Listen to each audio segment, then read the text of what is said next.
नमस्कार। अनमोल साहित्य में आज आपके सामने प्रस्तुत है मुंशी प्रेमचंद्र जी के द्वारा लिखी हुई कहानी बड़े घर की बेटी। बेनी माधव सिंह गौरीपुर गांव के जमींदार और नंबरदार थे। उनके पितामह किसी समय बड़े धन धान्य संपन्न थे। गांव का पक्का तालाब और मंदिर, जिनकी अब मरम्मत भी मुश्किल थी, उन्हीं की कीर्ति स्तंभ थे। कहते हैं इस दरवाजे पर हाथी झूमता था।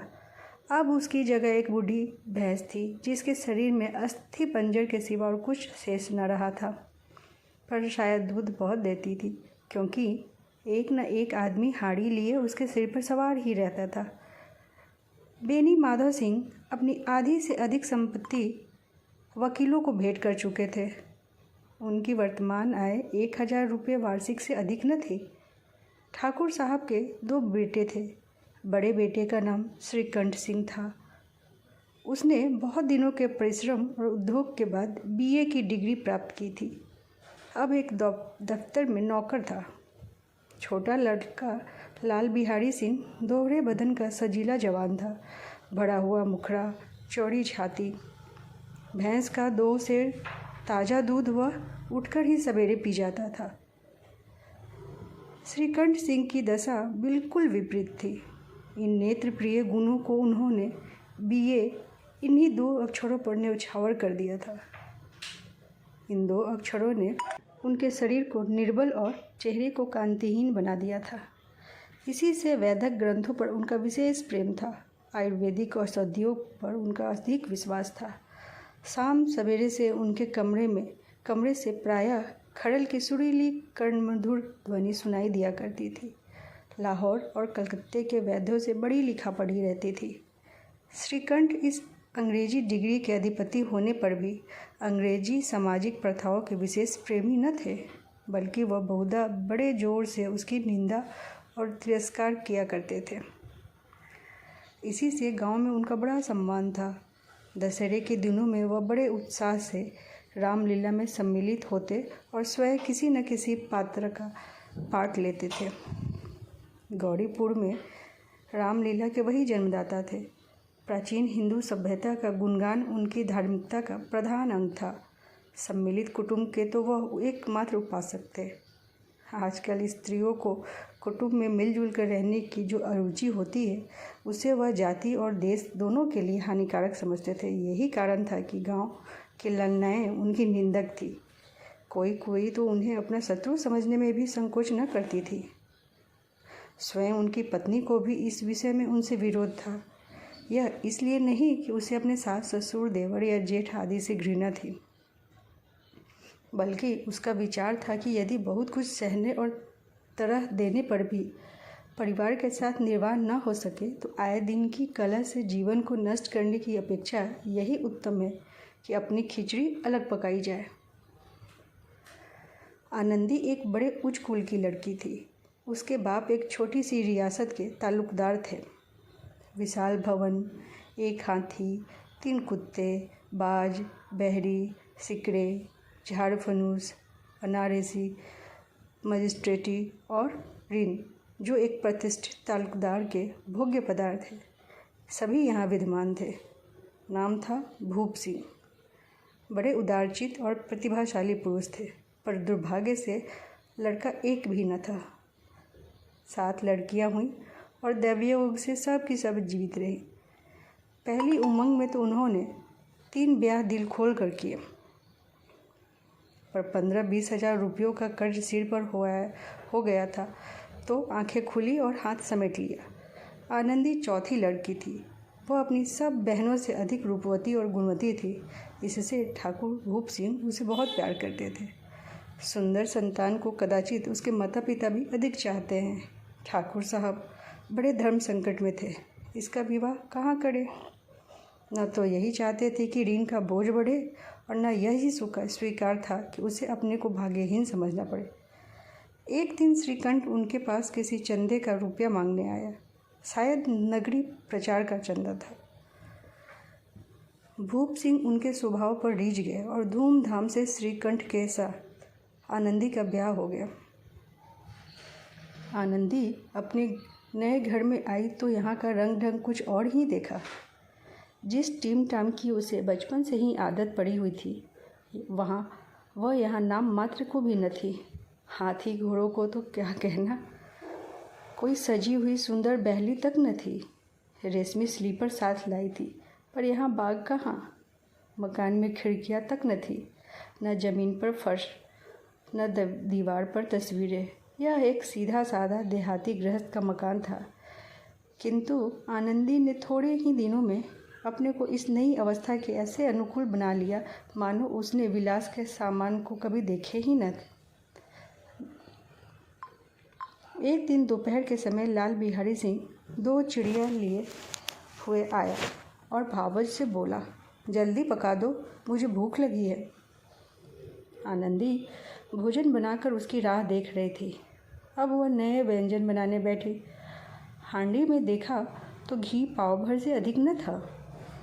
बड़े घर की बेटी किफ़ायत क्या जाने, उसने सब घी मांस में डाल दिया। लाल बिहारी खाने बैठा तो दाल में घी न था। बोला, दाल में घी क्यों नहीं छोड़ा? आनंदी ने कहा, घी सब मांस में पड़ गया। लाल बिहारी जोर से बोला, अभी परसों ही घी आया है, इतना जल्दी उठ गया? आनंदी ने उत्तर दिया, आज तो कुल पाव भर ही रहा होगा, वह सब मैंने मांस में डाल दिया। जिस तरह सूखी लकड़ी जल्दी ही आग से जल उठती है, उसी तरह क्षुधा से बावला मनुष्य जरा जरा सी बात पर तिनक जाता है। लाल बिहारी को भावज की यह ढिठाई बहुत बुरी मालूम हुई। तिनक कर बोला, मैके में तो चाहे घी की नदी बहती हो, स्त्री गालियाँ सह लेती है, मार भी सह लेती है, पर मैके की निंदा उससे नहीं सही जाती। आनंदी मुंह फेर कर बोली, हाथी मरा भी तो 9 लाख का, वहाँ इतने घी नित्य का नाई का हार खा जाते हैं। लाल बिहारी जल गया, थाली उठाकर पलट दी और बोला, जी चाहता है जीभ पकड़ कर खींच लूँ। आनंदी को भी क्रोध आ गया, मुंह लाल हो गया। बोली, वाह होते तो आज इसका मजा चखाते। अब अनपढ़ उज्जड़ ठाकुर से न रहा गया। उसकी स्त्री एक साधारण जमींदार की बेटी थी। जब जी चाहता उस पर हाथ साफ कर लेता था। खड़ाऊ उठाकर उसने आनंदी की ओर जोर से फेंकी और बोला, जिसके गुमान पर फूली हुई हो उसे भी देखूंगा और तुम्हें भी। आनंदी ने हाथ से खड़ाऊ रोकी, सिर बच गया, पर उंगली में बड़ी चोट आई। क्रोध के मारे हवा में हिलते पत्ते की भांति कांपती हुई अपने कमरे में आकर खड़ी हो गई। स्त्री का बल और साहस, मान और मर्यादा पति तक है। उसे अपने पति के बल और पुरुषत्व का घमंड होता है। आनंदी खुद का घूंट पीकर रह गई। श्रीकंठ सिंह शनिवार को घर आया करते थे। बृहस्पति को यह घटना हुई थी। 2 दिन तक आनंदी कोप भवन में रही, न कुछ खाया न पिया, उनकी बाट देखती रही। अंत में शनिवार को वह नियमानुकूल संध्या समय घर आए और बाहर बैठकर कुछ इधर उधर की बातें की। कुछ देश काल संबंधी समाचार तथा कुछ नए मुकदमे आदि की चर्चा करने लगे। यह वार्तालाप 10 बजे रात तक होता रहा। गांव के भद्र पुरुषों को इन बातों में ऐसा आनंद मिलता था कि खाने पीने की भी सुध न रहती। श्रीकंठ को पिंड छुड़ाना मुश्किल हो जाता था। ये 2-3 घंटे आनंदी ने बड़े कष्ट से काटे। किसी तरह भोजन का समय आया, पंचायत उठी, एकांत हुआ तो लाल बिहारी ने कहा, भैया आप जरा भाभी को समझा दीजिए कि मुंह संभाल कर बातचीत किया करे, नहीं तो एक दिन अनर्थ हो जाएगा। बेनी माधव सिंह ने बेटी की ओर से साक्षी दी, हाँ बहू बेटियों का यह स्वभाव अच्छा नहीं कि मर्दों के मुंह लगे। लाल बिहारी, वह बड़े भर की बेटी है तो हम भी कोई कुर्मी का हार नहीं है। श्रीकंठ ने चिंतित स्वर में पूछा, आखिर बात क्या हुई? लाल बिहारी ने कुछ नहीं कहा, अपने आप उलझ पड़ी। मैके के सामने हम लोगों को कुछ समझती ही नहीं। श्रीकंठ खा पीकर आनंदी के पास गए। वह बड़ी बैठी थी। यह हजरत भी कुछ कम तीखे न थे। आनंदी ने पूछा, चित्त तो प्रसन्न है? श्रीकंठ बोले, बहुत प्रसन्न है, पर तुमने आजकल घर में यह क्या उपद्रव मचा रखा है? आनंदी की त्योड़ियों पर बल पड़ गए। झुंझुलाहट के मारे बदन में ज्वाला सी दहक उठी। बोली, जिसने तुमसे यह आग लगाई है उसे पाऊँ तो मुँह झुलस दूँ। श्रीकंठ, इतनी गर्म क्यों होती हो? बात तो कहो। आनंदी, क्या कहूँ? यह मेरे भाग्य का फेर है, नहीं तो गंवार छोकरा जिसको चपरासी गिरी करने की भी शऊर नहीं, मुझे खड़ाऊ से मारकर यूं ना करता। श्रीकंठ, सब हाल साफ साफ कहो तो मालूम हो, मुझे कुछ पता नहीं। आनंदी, परसों तुम्हारे लाडले भाई ने मुझसे मांस पकाने को कहा। घी हांडी में पाव भर से अधिक न था, वह सब मैंने मांस में डाल दिया। जब खाने बैठा तो कहने लगा, दाल में घी क्यों नहीं है? बस इसी पर मेरे मैके को बड़ा बुरा भला कहने लगा। मुझसे न रहा गया। मैंने कहा, वहाँ इतने घी तो नाई कहार खा जाते हैं और किसी को जान भी नहीं पड़ता। बस इतनी सी बात पर इस अन्यायी ने मुझे खड़ाऊ फेंक कर मारी। यदि हाथ से न रोक लूँ तो सिर फट जाता। उसी से पूछो, मैंने जो कुछ कहा है वह सच है या झूठ? श्रीकंठ की आंखें लाल हो गई। बोले, यहाँ तक हो गया इस छोकरे का यह साहस? आनंदी स्त्रियों के स्वभाव अनुसार रोने लगी, क्योंकि आंसू उनकी पलकों पर रहते हैं। वान और शांत पुरुष थे, उन्हें कदाचित ही कभी क्रोध आता था। स्त्रियों के आंसू पुरुषों को क्रोधाग्नि भड़काने में तेल का काम देते हैं।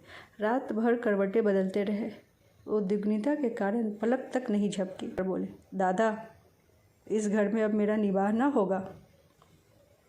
इस तरह की विरोधापूर्ण बातें कहने पर श्रीकंठ ने कितने ही बार अपने कई मित्रों को आड़े हाथे लिया था, परंतु दुर्भाग्य आज स्वयं वे ही बातें उनके मुंह से कहनी पड़ी।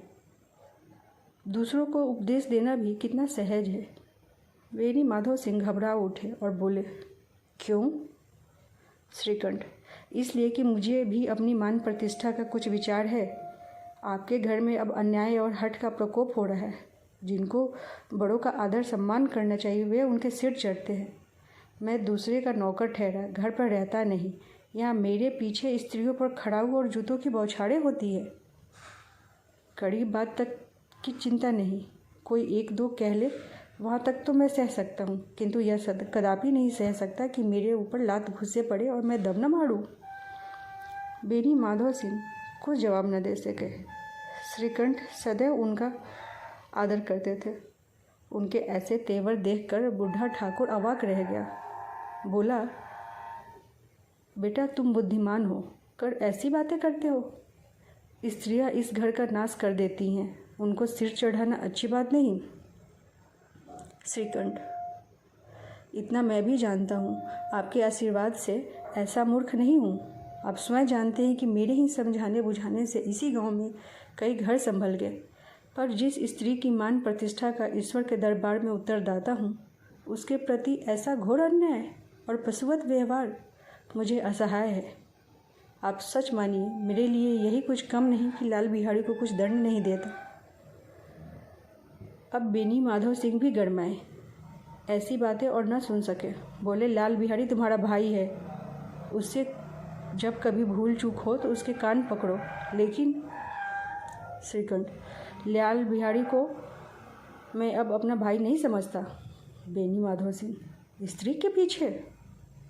श्रीकंठ, जी नहीं, उसकी क्रूरता और अविवेक के कारण। दोनों कुछ देर चुप रहे। ठाकुर साहब लड़के का क्रोध शांत करना चाहते थे, लेकिन यह नहीं स्वीकार करना चाहते थे कि लाल बिहारी ने कोई अनुचित काम किया है। इसी बीच में गांव के और कई सज्जन हुक्के चिल्लम के बहाने वहां आ बैठे।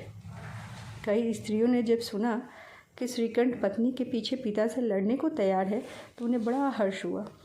दोनों पक्षों की मधुर वाणियाँ सुनने के लिए उनकी आत्माएं तिल मिलाने लगी। गांव में कुछ ऐसा कुटिल मनुष्य भी थे जो इस कुल की नीतिपूर्ण गति पर मन ही मन जलते थे। वे कहा करते थे, श्रीकंठ अपने बाप से दबता है, इसीलिए वह दब्बू है। उसने विद्या पढ़ी है, इसलिए वह किताबों का कीड़ा है। बेनी माधव सिंह उसकी सलाह के बिना कोई काम नहीं करते। यह उनकी मूर्खता है। इन महानुभावों की शुभकामनाएं आज पूरी होती दिखाई दी।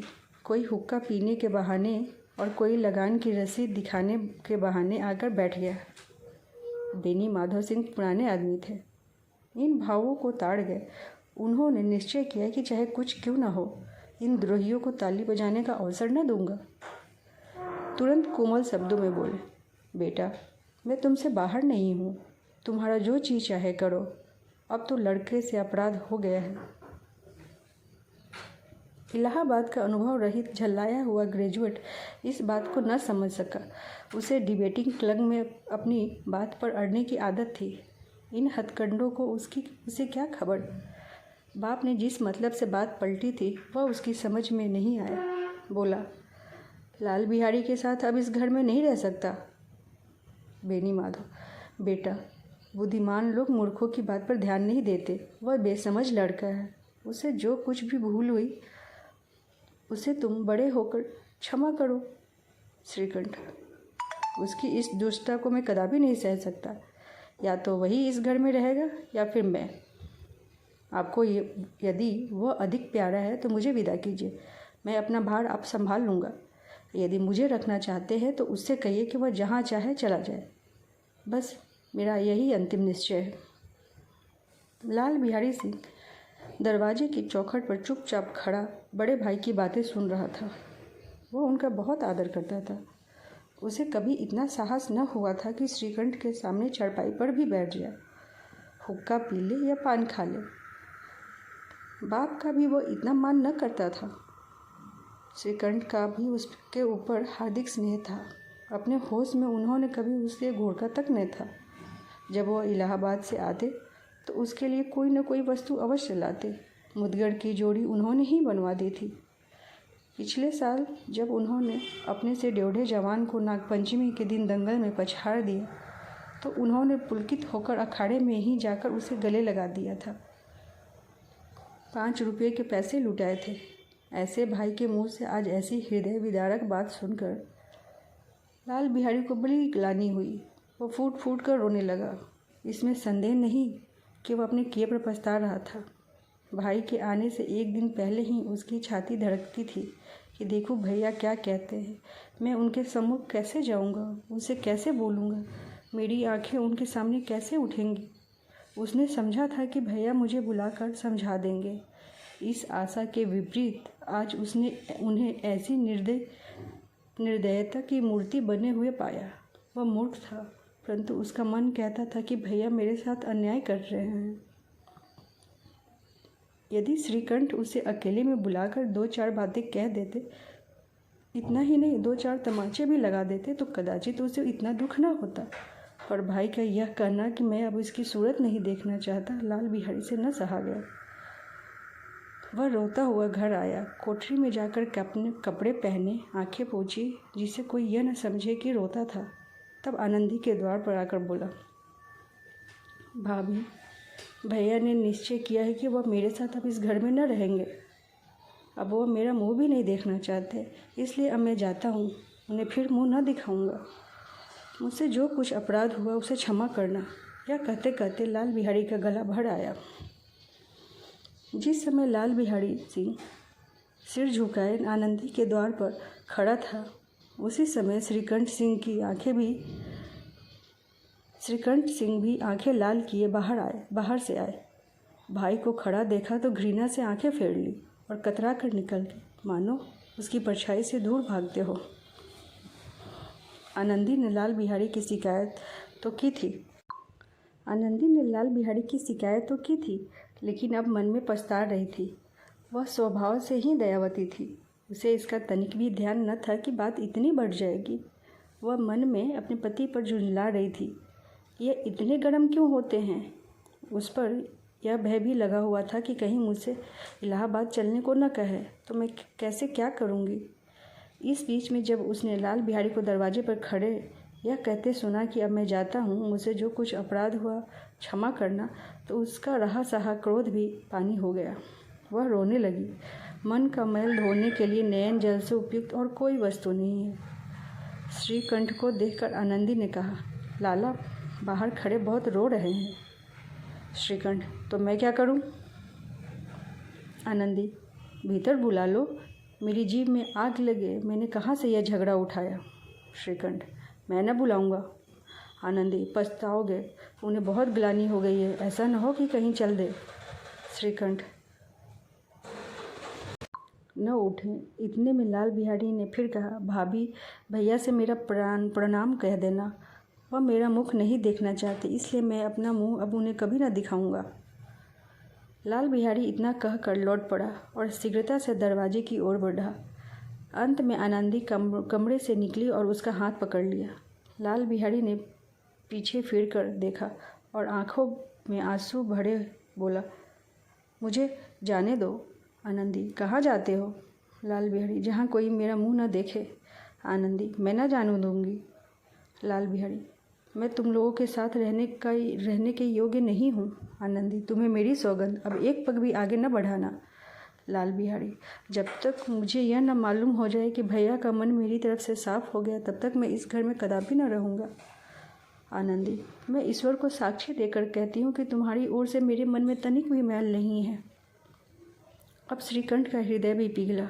उन्होंने बाहर आकर लाल बिहारी को गले लगा लिया। दोनों भाई फूट फूट कर रोने लगे। लाल बिहारी ने सिसकते हुए कहा, भैया, आप कभी मत कहना कि तुम्हारा मुंह न देखूंगा। इसके सिवा आप जो दंड दोगे मैं सहर्ष स्वीकार करूंगा। श्रीकंठ ने कांपते हुए स्वर में कहा, लल्लू, इन बातों को बिल्कुल भूल जाओ। ईश्वर चाहेगा तो आगे ऐसा कभी अवसर न आएगा। बेनी माधव सिंह बाहर से आ रहे थे। दोनों भाइयों को गले मिलते देखकर आनंद से पुलकित हो गए। बोल उठे, बड़े घर की बेटियां ऐसी ही होती है, बिगड़ा हुआ काम भी बना लेती है। गांव में जिसने यह वृतांत सुना, उसी ने इन शब्दों में आनंदी की उदारता को सराहा। बड़े घर की बेटियां ऐसी ही होती हैं। दोस्तों, कहानी पसंद आई हो तो वीडियो को लाइक कीजिए और चैनल को सब्सक्राइब कीजिए। तो फिर मिलते हैं अगली बार एक नई कहानी के साथ। धन्यवाद।